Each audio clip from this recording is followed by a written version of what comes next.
Então vamos embora, galera, para a 14ª questão, uma questão teórica sobre gravitação. E um pouco também de uma noção sobre grandeza escalar e grandeza vetorial. Como vocês já viram aí, o que a questão ela quer que você diga qual é a afirmação correta. Então vamos por partes. A letra A, ela fala sobre o quê? O peso e a massa são grandezas vetoriais. Bem, o que significa grandezas vetoriais? A grandeza vetorial é aquela que precisa não somente de um número para representar, mas uma direção e sentido. Diferente da grandeza escalar, que apenas um número seguido da unidade já lhe dá o sentido dessa grandeza. Como assim?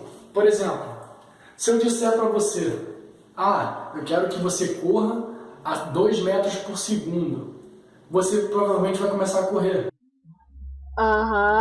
Sendo que, na verdade, a informação está incompleta, porque eu não disse para onde eu quero que você corra, muito menos o sentido dessa direção. Se é para frente, caso seja para cá. É para frente ou para trás?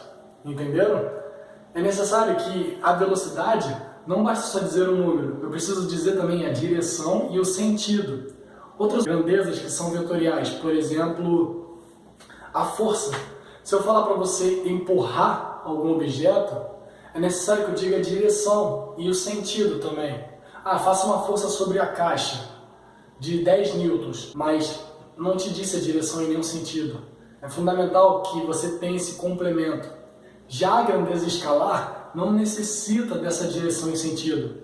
Um bom exemplo é a temperatura. Se eu disser que nessa sala aqui agora está a 25 graus Celsius, eu não preciso dizer se está a 25 graus Celsius para baixo, para cima, para direita, esquerda, vertical, horizontal, diagonal, enfim, apenas o número 25 graus Celsius já dá para você compreender sobre o que se trata. Isso é uma grandeza escalar. Então, por exemplo, a massa é uma das 7 grandezas fundamentais. E a massa é uma grandeza escalar. Quando você diz que uma pessoa tem 50 kg, como é o caso, por exemplo, dessa bigorna aqui, para quem já assistiu Coiote e Papaléguas, Coiote sempre cai isso aqui na cabeça dele. Uma bigorna de 50 quilos. Basta dizer que ela tem 50 quilos. Não precisa dizer para qual direção esses 50 quilos está. Agora, o peso é uma grandeza vetorial. Por que o peso é uma grandeza vetorial? Porque a gravidade é uma grandeza vetorial. A gravidade é uma aceleração originada pela massa. A massa é responsável por gerar a gravidade. E como a velocidade é uma grandeza vetorial, a aceleração também não é diferente. Se você diz para alguém acelerar, é necessário que diga a direção e o sentido. Conclusão: a gravidade é uma grandeza vetorial. Quando você vai fazer a unidade de peso, que é massa vezes gravidade, essa propriedade peso, ela se torna uma grandeza vetorial também. Portanto, a letra A está incorreta. A letra B: a massa de um corpo é a força que a Terra o atrai. Errado. A massa não é uma força. Quem é a força aqui é a força-peso, que é a massa vezes a gravidade. Na verdade, a massa ela é responsável pelo surgimento dessa força, mas ela não é a força em si. E no caso, essa força seria a força gravitacional. Letra C. No topo de uma montanha, um corpo pesará menos que este mesmo corpo ao nível do mar. Essa está correta. Vamos lá. A gravidade que um corpo pode gerar está em função da constante universal da gravitação, um valor bem pequeno, a massa desse corpo sobre a distância que você quer relacionar essa gravidade, né? Digamos aqui, qual é a gravidade que meu corpo gera aqui? Então essa distância desse ponto até meu corpo é a letra D, ao quadrado. Perceba o seguinte, a massa tem que ser uma massa grande, porque se for uma massa pequena, como nossos corpos, não vai gerar gravidade suficiente para atrair alguém, entende? Mas já a massa de um astro, a massa de um planeta, gera gravidade. Mas qual a ideia que nós temos aqui? A gravidade que nós conhecemos, que nós usamos muito nos exercícios, arredondada, é de 10 metros por segundo ao quadrado. Só que essa gravidade, ela existe somente ao nível do mar. Porque esse é o valor que nós vamos alcançar quando nós pegamos a massa da Terra, a constante é sempre constante, e essa distância D é a distância da crosta terrestre até o centro da Terra aqui. Se você subir em uma montanha, essa distância ela vai ser aumentada.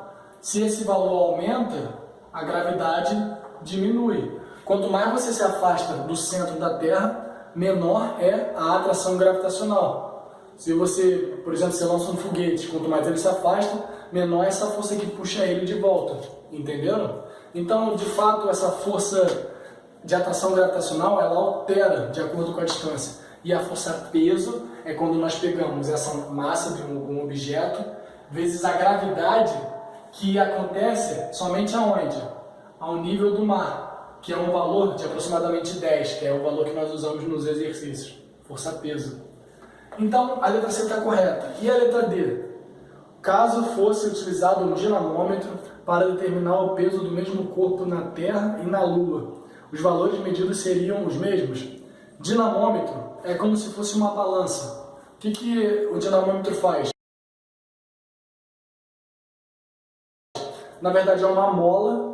Quando você pendura algo nessa mola, a mola ela vai esticar devido a essa força-peso que puxa o objeto para baixo. Conforme a mola estica, mais ou menos, tem um leitor nesse instrumento que vai dizer qual é o peso desse objeto. Entenda o seguinte, esse peso vai determinar o quanto que a mola vai esticar. Portanto, se você está na Terra, onde a gravidade é maior do que a da Lua, a mola vai esticar mais. Se você está na Lua, a gravidade lá é menor. Os astronautas ficam até assim, né? Meio devagar. Então, a gravidade menor, a força-peso vai ser de menor intensidade na Lua.